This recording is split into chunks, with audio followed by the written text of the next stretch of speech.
Selamat datang di Flippity Flip. Hari ini saya akan menunjukkan kepada Anda sebuah film biografi, komedi, drama dari tahun 2011, berjudul The Untouchable. Spoiler di depan, awas dan berhati-hatilah. Pada suatu malam di Paris, Drisis mengantar majikannya, Philippe, berkeliling kota. Saat menunggu dan lalu lintas menjadi terlalu membosankan, Dris melanggar batas kecepatan dan mulai mengemudi dengan sangat cepat, menghindari mobil lain dan tidak peduli dengan rambu-rambu lalu lintas. Hal ini menyebabkan polisi mengejarnya, dan Dris bertaruh 100 euro bahwa dia bisa kehilangan mereka. Tetapi setelah mengemudi di bawah jembatan, polisi mengejar dengan menyergap mereka dari kedua sisi. Dris tidak terlihat terlalu khawatir, dan kali ini, dia bertaruh 200 euro bahwa dia bisa mendapatkan pengawalan untuk mereka. Polisi menyuruhnya keluar dari mobil dan dia mulai bertingkah, bersikap tersinggung dan mengatakan kepada mereka bahwa Philippe tidak bisa bergerak dan dia akan membawanya ke rumah sakit. Para petugas menemukan bukti ini ketika mereka menemukan kursi roda dan truk dan, ketika mendekati Philippe, mereka melihatnya kejang-kejang, yang juga merupakan sebuah akting. Karena ini adalah keadaan darurat, polisi memaafkan Dris karena melanggar batas kecepatan dan menawarkan diri mereka sebagai pendamping dalam perjalanan ke rumah sakit. Untuk merayakan kemenangan taruhannya, Dris memutar lagu September by Earth, Wind and Fire, dan ketika mereka tiba di tempat tujuan, dia berbagi rokok dengan Philippe segera setelah polisi pergi. Dris berjanji akan menanganinya dan mengusir mereka sebelum staf rumah sakit dapat menemukan mereka.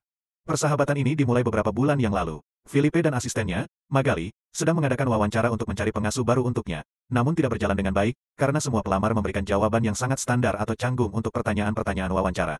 Namun mereka tiba-tiba terkejut saat Dris masuk, mengabaikan fakta bahwa ini belum waktunya, karena dia hanya ingin menandatangani beberapa dokumen yang menyatakan bahwa mereka tidak akan mempekerjakannya sehingga dia bisa mendapatkan tunjangan pengangguran. Dia belak-belakan dan sedikit kasar, bahkan memukul Magali, tetapi Philippe menganggapnya lucu dan memintanya untuk kembali keesokan harinya untuk menandatangani surat-suratnya.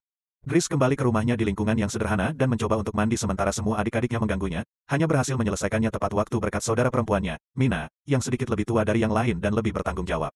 Sambil menunggu ibu mereka tiba, dia melihat melalui jendela dan melihat kakaknya, Adama, keluar dari mobil yang mencurigakan. Ketika anak laki-laki itu memasuki apartemen, dia hanya mengatakan bahwa dia sedang berada di sekolah dan pergi lagi setelah mengambil tasnya. Menyebabkan Dris semakin yakin bahwa dia sedang merencanakan sesuatu. Di malam hari, ibunya tiba, dan dia memberinya telur Faberge yang dia curi dan mengatakan bahwa dia pergi berlibur saat ibunya bertanya. Dia tidak senang melihatnya, karena dia menghilang selama 6 bulan dan tidak pernah menelepon, dan sekarang dia muncul entah dari mana seolah-olah rumahnya adalah sebuah hotel. Karena dia benar-benar muak dengan semua kebohongannya dan dia memiliki anak lain yang harus dia rawat, dia mengusirnya dan menyuruhnya untuk tidak kembali. Dris menghabiskan malam itu dengan merokok dan makan makanan ringan dengan beberapa teman tetangganya. Keesokan harinya, Dris kembali ke rumah Philippe untuk mengambil surat-suratnya. Dan dia diterima oleh pengurus rumah tangga Yvonne, yang menunjukkannya ke sekeliling tempat itu dan menceritakan tentang rutinitas harian Philippe. Yvonne juga menunjukkan kamar yang akan ditempati Philippe, lengkap dengan kamar mandinya. Dris tidak dapat menahan diri untuk tidak menatap bak mandi sebelum ia ditarik untuk menemui Philippe, yang menawarkan selembar kertas yang telah ditandatangani dan juga sebuah kesempatan kerja. Dris menerima percobaan selama 1 bulan, dan Philippe mengatakan bahwa ia bertaruh bahwa ia tidak akan bertahan selama 2 minggu. Setelah membawa barang-barangnya ke kamarnya, Dris diajari cara merawat Philippe. Dia harus belajar bagaimana menjaga kakinya tetap terstimulasi, bagaimana menaruhnya di kursi roda, bagaimana membantunya mandi dan mengganti pakaiannya. Keadaan menjadi canggung ketika Dris mendapati bahwa ia harus mengenakan stocking tinggi dan bahkan membersihkan pantatnya setelah Philippe menggunakan kamar mandi, tetapi tidak peduli seberapa banyak ia mengeluh dan mengatakan bahwa ia tidak mau melakukan pekerjaan itu, ia akhirnya menerimanya sebagai bagian dari pekerjaannya. Di malam hari, saat dia menikmati makanan ringan di atap, dia diganggu oleh putri Philippe, Elisa, dan pacarnya, Bastion, yang mencari tempat pribadi untuk bermesraan, dan dia mengusir mereka berdua setelah menolak berbagi bir.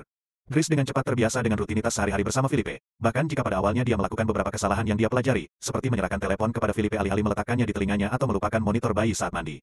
Dia juga belajar untuk mengatur surat-suratnya dalam folder yang berbeda, sebagian besar surat yang dia buka, tetapi ada beberapa surat pribadi yang tidak boleh dia lihat.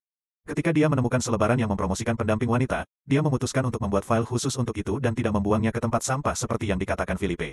Namun tidak semua pekerjaan di kehidupan baru ini, Dris masih memastikan untuk bersenang-senang, dia terus mencoba untuk mendekati Magali namun tidak berhasil, dan terkadang memanggil pendamping untuk bergabung dengannya di tempat tidur. Suatu pagi, setelah Yvonne datang ke kamarnya untuk memarahinya karena terlambat, dia menemukan beberapa senjata berbahaya di dalam tasnya, tetapi dia belum mengomentarinya. Pekerjaan Dris hari ini adalah mengantar Philippe berkeliling, tetapi dia menolak untuk menempatkannya di belakang van seolah-olah dia adalah kargo, jadi sebagai gantinya, dia membawanya ke salah satu mobil mewah yang tidak terlalu sering digunakan. Philippe, yang pada awalnya berpikir bahwa ini tidak cocok dan mengatakan bahwa mereka harus bersikap pragmatis, segera bersemangat dengan ide untuk melakukan perjalanan yang lebih cepat dan tidak membosankan, meskipun Yvonne masih tidak setuju. Ketika mereka mencoba meninggalkan gedung, ada tetangga yang parkir di depan pintu masuk mereka, mengabaikan tanda di pintu yang menyatakan bahwa itu dilarang. Dris tidak membuang waktu dan mengejar pria itu, mencengkeram bagian depan kemejanya dan Philippe terkesan dengan tindakannya, tetapi Yvonne, sekali lagi, tidak setuju. Pasangan ini pergi ke museum, di mana Philippe berencana untuk membeli sebuah karya seni yang menurut Dris tidak berharga karena hanya berupa bercak merah di kanvas. Setelah itu, Philippe bertemu dengan seorang kerabatnya, yang mengatakan bahwa semua orang mengkhawatirkan Dris karena dia bisa melakukan kekerasan. Dia juga mengetahui bahwa Dries memiliki catatan kriminal, namun Philippe tidak peduli. Dia menghargai Dries karena dia tidak mengasihaninya dan tidak keberatan bercanda dengannya. Setelah upaya lain yang gagal untuk merayu Magali, Dries makan malam dengan Yvonne di dapur sambil mendengarkan Philippe mendiktekan surat untuk Magali. Dengan alasan ini adalah percakapan pribadi, Yvonne mematikan alat pemantau bayi dan mulai menjelaskan apa yang sedang terjadi. Philippe bersahabat dengan seorang wanita bernama Eleanor, itu adalah surat-surat yang tidak ia izinkan untuk dibuka oleh Dries. Tapi dia tidak pernah bertemu langsung dengan Eleanor, hubungan mereka hanya melalui surat. Berbicara tentang cinta, Dries menggoda Yvonne atas tatapan yang diberikan tukang kebun kepadanya setiap saat sebelum tidur. Dia mencoba untuk tidur ketika dia mendengar suara-suara aneh yang berasal dari monitor bayi. Ketika mereka melihat beberapa gadis berjalan lewat, Philippe juga mengakui bahwa dia tidak mampu menyenangkan seorang wanita karena situasinya, tetapi dia masih bisa menikmati kepuasan saat telinganya dipijat karena telinganya adalah zona sensitif. Ketika rasa sakit hantu mengancam untuk muncul lagi, Dries berbagi salah satu persendiannya dengan Philippe, yang pada awalnya skeptis tetapi akhirnya menyukainya. Setelah itu, mereka pergi ke restoran, di mana mereka bercanda sambil berbagi makanan. Dan Philippe memutuskan untuk berbagi lebih banyak cerita. Dia bertemu dengan istrinya saat mereka masih menjadi mahasiswa, dan tak lama setelah mereka menikah, dia memiliki 5 anak. Dan didiagnosa menderita penyakit mematikan yang tidak dapat disembuhkan. Saat itulah mereka mengadopsi Elisa. Philippe selalu menyukai kompetisi, olahraga ekstrim, dan kecepatan, dan para layang memberinya hal itu. Saat sesi para layang, cuaca buruk menyebabkan dia jatuh dan mematahkan tulang belakangnya, meskipun dia masih berpikir bahwa cacatnya yang sebenarnya bukanlah kursi, tetapi hidup tanpa istrinya. Setelah bercanda, Philippe mengingat tanggalnya dan menyadari bahwa Dries telah melewati masa percobaan selama 1 bulan, jadi dia sekarang resmi dipekerjakan. Tapi dia harus mulai dengan mengembalikan telur Faberge yang dia curi karena itu adalah hadiah dari istrinya. Dia akan memberinya 1 setiap tahun, dan dia memiliki tepat 25, sesuai dengan waktu mereka bersama. Keesokan harinya, Dries berbicara dengan Mina saat dia pulang sekolah. Yang sedikit tersinggung karena dia tidak menjawab pesannya kecuali memintanya untuk mencari telur itu, dia juga bercerita tentang beberapa polisi yang telah menelepon ke rumah mereka.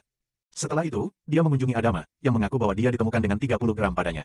Dries ingin mengajaknya makan siang, namun Adama menolak dan malah masuk ke dalam mobil yang mencurigakan seperti sebelumnya. Kemudian, Dries diizinkan untuk hadir sementara Philippe mendiktekan suratnya untuk Eleanor kepada Magali. Dia berpikir bahwa prosa ungu ini sangat membosankan dan Philippe seharusnya lebih lugas. Dia juga bingung mendengar bahwa hal ini sudah berlangsung selama 6 bulan dan mereka tidak pernah bertukar foto. Ketika dia menemukan nomor teleponnya di salah satu surat, dia menganggapnya sebagai tanda dan meneleponnya, mewajibkan Philippe untuk mengangkat telepon dan akhirnya berbicara dengannya di luar kata-kata yang tertulis. Percakapan mereka berjalan dengan sangat baik, Philippe sekarang selalu meneleponnya setiap saat, bahkan sebelum dia dan Dries menghadiri opera, di mana Dries tertawa dan mengolok-olok kostumnya. Keesokan harinya, Dries meyakinkan Philippe untuk menerima bertukar foto dengan Eleanor dan memilih salah satu dari mereka di kursi roda. Setelah itu, ketika dia sedang melukis, Elisa masuk ke kamarnya untuk meminta rokok dan mengolok-oloknya karena mencoba untuk menjadi artistik. Marah, dia mengusirnya sebelum pergi menemui Philippe, yang saat itu sedang meminta Yvonne untuk mengganti lukisan yang dipilihnya dengan lukisannya saat dia tidak lumpuh. Dia menyembunyikan foto tersebut di dalam berkas pengawalan tepat sebelum Dries masuk, mengeluh dan mengatakan kepada Philippe bahwa dia harus mendisiplinkannya, sesuatu yang disetujui oleh Yvonne. Philippe setuju untuk berbicara dengannya, tetapi dia sangat terkejut ketika Dries mengatakan bahwa dia telah melukis. Hari-hari terus berlalu, dan persahabatan antara Philippe dan Dries terus berkembang. Dries mengajaknya bermain di salju dan membawanya saat dia pergi berlari. Philippe membelikannya pakaian pertamanya dan memarahi putrinya sementara Dries mendengarkannya melalui monitor bayi.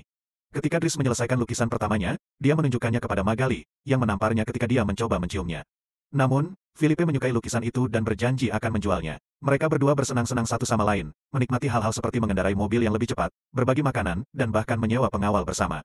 Ketika hari ulang tahun Philippe tiba, dia tidak terlalu bersemangat. Setiap tahun, dia berpura-pura terkejut karena mereka mengadakan pesta dan harus bertemu dengan semua kerabat yang hanya datang menemuinya pada tanggal tersebut untuk memastikan bahwa dia masih hidup.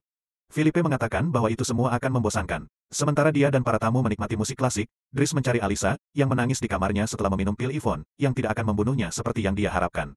Alasan mengapa dia sedih adalah karena Bastin memutuskan hubungan dengannya dan menyebutnya pelacur. Jadi dia meminta Dries untuk berbicara dengan pria itu, yang dia terima dengan bayaran tertentu. Sementara itu, Philippe menunjukkan lukisan Dries kepada kerabatnya dan berhasil meyakinkannya untuk membelinya dengan harga 11.000 euro. Dries kembali ke ruang makan dan mengobrol dengan Yvonne, yang memberitahunya bahwa Magali sedang menjalin hubungan dengan seseorang bernama Fred namun keadaan sedang goyah saat ini, memberikan Dries harapan. Saat pesta mulai mereda, Philippe membuat Dries mendengarkan beberapa lagu paling penting dalam sejarah musik klasik, tetapi dia hanya bisa bercanda sebagai tanggapannya. Setelah band selesai, dia membawa iPod-nya dan memainkan lagu Boogie Wonderland dari Earth, Wind and Fire sebelum dia mulai menari di tengah-tengah lantai.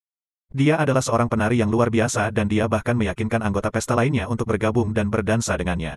Yang sangat disukai Philippe. Kemudian, saat menidurkan Philippe, Dries membuka surat terakhir Eleanor untuknya. Dia mengirim fotonya, menunjukkan bahwa dia cukup cantik, dan mengatakan bahwa mereka harus bertemu minggu depan ketika dia mengunjungi Paris. Saat hari kencan tiba, Yvonne dan Dries memakaikan Philippe lusinan pakaian sampai mereka menemukan yang sempurna. Dan karena Yvonne lah yang akan mengajak Philippe berkencan, Dries menggunakan hari liburnya untuk mengunjungi Bastin dan mengancamnya hingga anak laki-laki itu mau meminta maaf pada Eliza dan membawakannya croissant setiap hari. Dia juga memintanya untuk menata rambutnya. Setelah itu, dia mengunjungi ibunya di tempat kerja, tetapi hanya untuk mengawasinya dari jauh. Di restoran, Yvonne dan Philip menunggu Eleanor yang sangat terlambat. Setelah menunggu selama 1 jam, Philip menyerah, menelepon Dries untuk memintanya menjemputnya, lalu meninggalkan restoran tanpa menyadari bahwa Eleanor tiba di waktu yang sama. Pada malam yang sama, Philippe membawa Dries dengan pesawat pribadinya dan memberinya uang hasil penjualan foto tersebut, membuatnya sangat bahagia. Mereka tiba di pedesaan keesokan paginya, dan Philippe memutuskan untuk bermain para layang. Menyeret Dries bersamanya. Dries tidak ingin melakukan apapun dengan hal itu, tetapi setelah awalnya panik, dia akhirnya menikmati pengalaman itu. Saat mereka kembali ke rumah, Adama sudah menunggu Dries dan memarahi Dries saat melihat bekas luka di wajahnya. Adama tetap tidak mau memberitahu Dries apa yang terjadi dalam hidupnya, sehingga Dries menyuruhnya menunggu di kamarnya sementara dia menelepon Mina untuk mengatakan padanya agar tidak khawatir dan pergi menidurkan Philip. Namun, Philip belum mengantuk. Setelah mengajak Dries melihat sebuah lukisan bersamanya, dia bertanya tentang keluarganya, yang pada awalnya tidak ingin dibicarakan, tetapi akhirnya menyerah.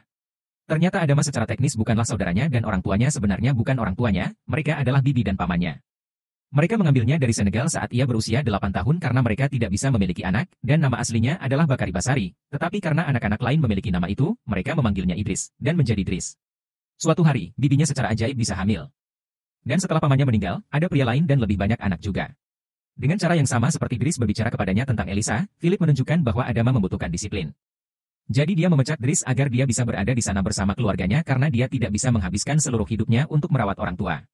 Keesokan paginya, setelah Bastien membawakan croissant hariannya dengan tatanan rambut yang lebih baik. Dries mengemasi barang bawaannya dan bersiap-siap untuk pergi. Magali datang untuk mengucapkan selamat tinggal, dan ketika Dries mencoba merayunya untuk terakhir kalinya, Magali memperkenalkannya pada pasangannya Fred, yang merupakan kependekan dari Frederick. Ternyata Magali tidak tertarik dengan pria, dan Dries menyerah saat itu juga. Dalam perjalanan keluar rumah, dia memberikan monitor bayi kembali ke Yvonne dan menggodanya karena telah berbohong kepadanya tentang Magali hanya untuk mengacaukannya. Sebagai imbalannya, saat berada di luar, ia menemukan sebuah mobil sekali lagi menghalangi pintu masuk, jadi ia memintanya untuk pindah meskipun ia tidak bekerja di sana lagi. Ketika Adama memintanya untuk pindah, Dries mengatakan bahwa ini adalah masalah prinsip. Beberapa jam kemudian, kedua bersaudara ini pergi menjemput ibu mereka di stasiun, sementara di rumah, Philip makan malam pertama bersama dengan pengasuh barunya yang pengap dan membosankan. Dan Philip memutuskan untuk meninggalkannya tanpa makan. Karena Yvonne sedang berkencan dengan tukang kebun, tidak ada seorang pun yang memarahinya. Hari-hari berlalu, Dries kembali ke kehidupan lamanya. Dia bergaul dengan teman-teman lamanya lagi dan mengatakan kepada orang-orang dari mobil yang mencurigakan untuk tidak mengganggu Adama lagi. Ketika dia pergi ke sebuah wawancara yang tidak memiliki cukup pengalaman, dia berhasil memenangkan hati majikannya dengan menyebut dirinya pragmatis dan menggunakan semua pengetahuan seni yang dia peroleh saat bekerja untuk Philip. Hal ini membuatnya mendapatkan pekerjaan sebagai sopir. Philip terus tidak menyukai majikan barunya dan selalu dalam suasana hati yang buruk. Suatu malam, dia menolak siapapun di rumah untuk membantunya mengatasi rasa sakitnya, jadi Yvonne menelepon Dries dan memintanya untuk datang. Begitulah cara mereka menemukan diri mereka dalam situasi dari awal, dengan polisi mengejar mereka terlebih dahulu dan mengantar mereka ke rumah sakit kemudian. Setelah petualangan kecil itu, Dries mengantar Philip ke pantai, dan pemandangan laut membantu Philip untuk tenang. Beberapa waktu kemudian, Dries merawat jenggot Philip yang tumbuh lebat sebelum membawanya ke restoran untuk makan siang, tetapi dia tidak tinggal, karena ada orang lain yang akan menemani Philip hari ini. Dries mendoakan keberuntungannya dan akhirnya mengembalikan telurnya sebelum pergi. Dan Philip mulai khawatir karena merasa sendirian sampai dia melihat siapa teman kencannya, Alain Aure, yang sangat senang melihatnya dan sama sekali tidak keberatan dengan kursi tersebut. Count Philip Pazot de Borgo yang asli sekarang tinggal di Maroko. Dia telah menikah lagi dan memiliki 2 anak perempuan.